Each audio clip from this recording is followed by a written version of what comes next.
Pero tenemos una conversación telefónica, tenemos del otro lado de la línea al documentalista español David Segarra, que viajaba en la flotilla que fue atacada el lunes. David, ¿nos estás escuchando? Sí, muy buenas tardes, les estoy escuchando. Un gran abrazo desde aquí. Bueno, lo mismo para vos. Queríamos saber concretamente, ¿dónde viajabas vos? ¿Dónde estabas? Sí, yo me encontraba en el Mavi Marmara, que era el barco principal turco, donde sucedió el principal ataque y donde se produjeron los 10 asesinatos. En principio, cuando uno piensa cómo partió la idea de la flotilla, la idea era llegar con ayuda humanitaria a la Franja de Gaza, pero también mostrar lo que es el bloqueo de la Franja de Gaza. Sí, cómo no. Los barcos portaban 10.000 toneladas de ayuda humanitaria. Te puedo informar que se llevaban centenares de sillas de ruedas, se llevaba cemento para la reconstrucción de viviendas, se llevaba material sanitario, educativo. Unos compañeros de Cataluña y de Madrid llevaban libros escritos por escolares del Estado español con cuentos para los niños palestinos. Eso es lo que nosotros estuvimos viendo. Pero, por supuesto, había también la intención y la voluntad de hacer público la situación de bloqueo y la situación insostenible en la que viven 1,5 millones de palestinos en la Franja de Gaza. David, los días previos al ataque hubo muchas especulaciones sobre qué iba a hacer Israel, la Marina de Israel, sobre de qué forma iba a tratar de evitar que ustedes llegaran a la Franja de Gaza. ¿Qué información manejaban ustedes en los momentos previos al ataque? Digo, me parece que el ataque nos sorprendió a todos, inclusive a ustedes, pero ¿qué información previa estaban manejando?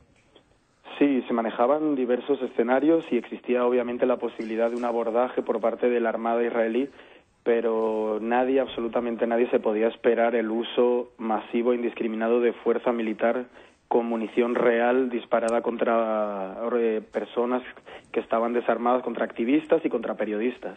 Ahora, es difícil mantener la cabeza fría, uno para el análisis trata de hacerlo, al haber estado como protagonista imagino que es más complicado, pero ¿qué podrías responder vos a las acusaciones acerca de las armas que viajaban en el barco en el que vos estabas? Bueno, es muy simple esa respuesta. Los hechos lo corroboran. Los hechos son que hay 10 asesinados por parte de los activistas. Uno de ellos era un periodista turco, un fotógrafo, que era la persona encargada de la sala de prensa, el que nos facilitaba el internet a los 40 medios internacionales que estuvimos siguiendo la flota. Salimos con él de la sala de prensa, él nos acompañó con su cámara de fotos, él estuvo tomando fotografías del ataque y fue asesinado de un tiro en la frente a quemarropa. Yo creo que ese es el único argumento, esa es la única clave. Hay 10 asesinados, un periodista, muchos de ellos a quemarropa. Las autopsias que se están realizando en Estambul, en Turquía, afirman que la mayoría de disparos se produjeron a 1 metro de distancia. Eso podrían ser considerados en el Tribunal Penal Internacional ejecuciones sumarias en aguas internacionales contra ciudadanos de otras naciones. Y también hay 50 personas heridas, la mayoría de ellas por arma de bala. Esa es la realidad, esos son los hechos incontestables y ese es el consenso en el que se está, creo yo, arribando a nivel internacional por parte tanto de los medios de comunicación como por parte de la comunidad, la opinión pública internacional. ¿Pero qué podés decir acerca de las acusaciones de las autoridades israelíes sobre que quisieron linchar a los militares que los golpearon o que los atacaron? Sí, te reitero, los hechos son que hay 10 muertos por un lado y hay 4 heridos por el otro lado. Hay toda la Armada israelí con unidades élites de comando y algunas personas que, como se vio en los vídeos, se defendieron de un ataque militar con sus manos y en algunos casos con las cosas que encontraron en el barco. Es decir, la desproporción es tan absoluta y eso se encuentra claro y obvio y es tema de consenso ya, no hay discusión posible por las cifras de asesinados y de heridos. 10 asesinados, 50 heridos. Por el otro lado, no hay ninguna sola persona que no haya podido volver a su casa.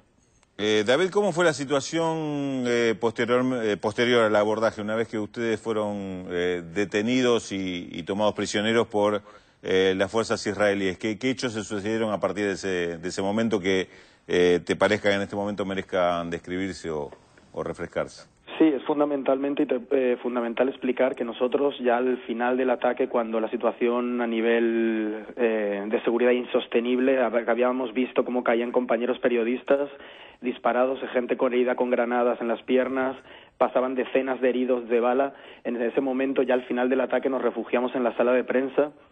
Desde la megafonía del barco se avisó a todas las personas que se encontraban en él que se retiraran, que se rindiesen ante las fuerzas israelíes. Nosotros nos encontrábamos en esta sala de prensa, fuimos rodeados por los comandos, fueron sacándonos uno a uno a los miembros de los 40 medios internacionales que nos encontrábamos allí.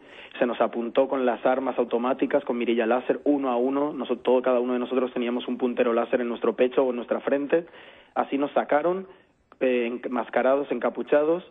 De allí se nos despojó de todas nuestras pertenencias, de todos nuestros materiales de trabajo, periodístico, televisivo.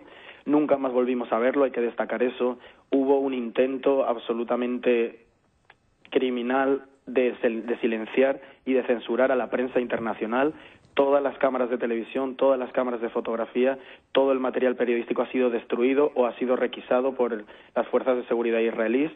La prensa fuimos detenidos, fuimos trasladados de manera ilegal, es decir, según las leyes internacionales fue un acto de piratería donde se nos secuestró, se nos llevó de manera ilegal hacia el puerto de Asdod, donde además de manera irónica, por no decir cínica, se nos acusó de entrar ilegalmente tras haber sido secuestrados.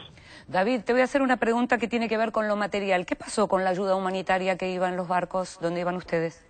Sí, la ayuda humanitaria ha sido requisada por el Estado de Israel. En estos momentos sé que hay negociaciones entre el gobierno de Turquía y el gobierno de Israel para tratar, y también con el gobierno palestino, para ver cómo se puede hacer para que parte de esa ayuda al menos llegue a sus destinatarios y todo este sufrimiento no haya sido en vano, al menos para la llegada de esta ayuda. ¿Qué actitud están tomando los gobiernos de otros países que se han visto afectados sus ciudadanos? Por ejemplo, el gobierno español, en el caso tuyo, y de otros países que tenían ciudadanos que viajaban en la flotilla y fueron tratados de esta manera. Sí, el principal papel lo ha jugado el gobierno turco, que tenía la mayoría de nacionales en la flotilla, la mayoría de barcos, y su reacción ha sido enérgica, ha roto relaciones, está a punto de un rompimiento total de relaciones diplomáticas y de todo tipo con el Estado de Israel. Otros países a nivel internacional, habría que destacar el papel de las sociedades y de muchos gobiernos de Latinoamérica. A pesar de su lejanía, han tenido un comportamiento, creo, digno de defensa de la libertad de expresión en el caso de los periodistas, en el caso mío precisamente de un periodista que trabaja para una cadena latinoamericana como es Telesur, y otros gobiernos también han hecho señalamientos muy duros. En el caso de la Unión Europea y sus miembros, se puede decir, y por supuesto del gobierno norteamericano, creo que la postura ha sido de una ambigüedad que hoy en día es inadmisible. Hay una presión muy fuerte de las sociedades de los estados europeos hacia sus gobiernos para que haya un posicionamiento mucho más duro, muchísimo más fuerte. Por ejemplo, te puedo informar que el embajador israelí en España está siendo criticado por todos los medios de comunicación de masas españoles, los principales periódicos lo están criticando. El titular del segundo diario más importante de España decía que con un embajador así Israel no necesita enemigos. Ese es el ambiente que se vive en los países de la Unión Europea. Perdóname, David, estás sí. mencionando lo del embajador en España. Me pareció leer algo, me gustaría que lo comentaras. ¿El embajador israelí en España hizo algún comentario en relación al número de muertos, comparándolo con los muertos en las rutas, en los fines de semana o algo así? Sí.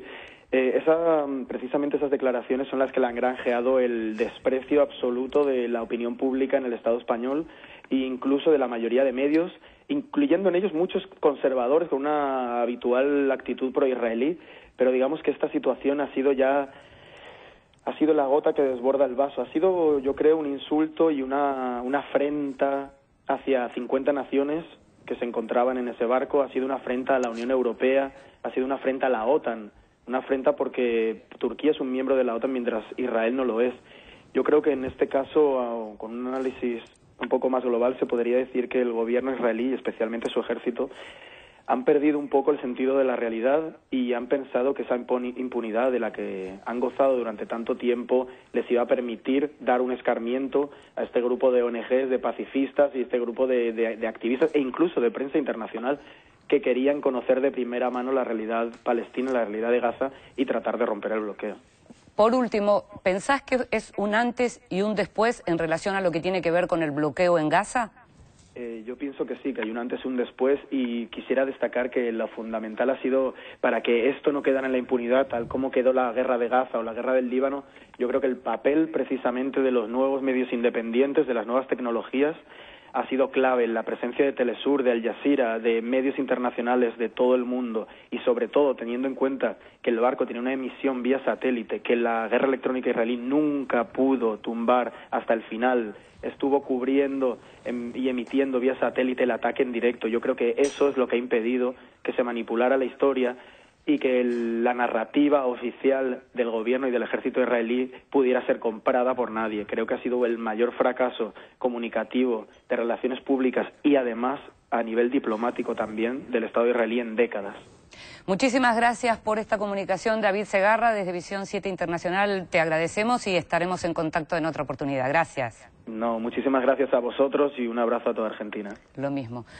Bueno, no hay mucho más para decirme. No, realmente. Si faltaba algo era el testimonio de uno de las víctimas de este ataque. De todos modos se va a seguir hablando, se va a seguir analizando y me parece que hay que mantener la cabeza fría. Los que no somos protagonistas de esa historia tenemos que mantener la cabeza fría para tratar de dilucidar un poquito y de ver sobre todo lo que viene a futuro.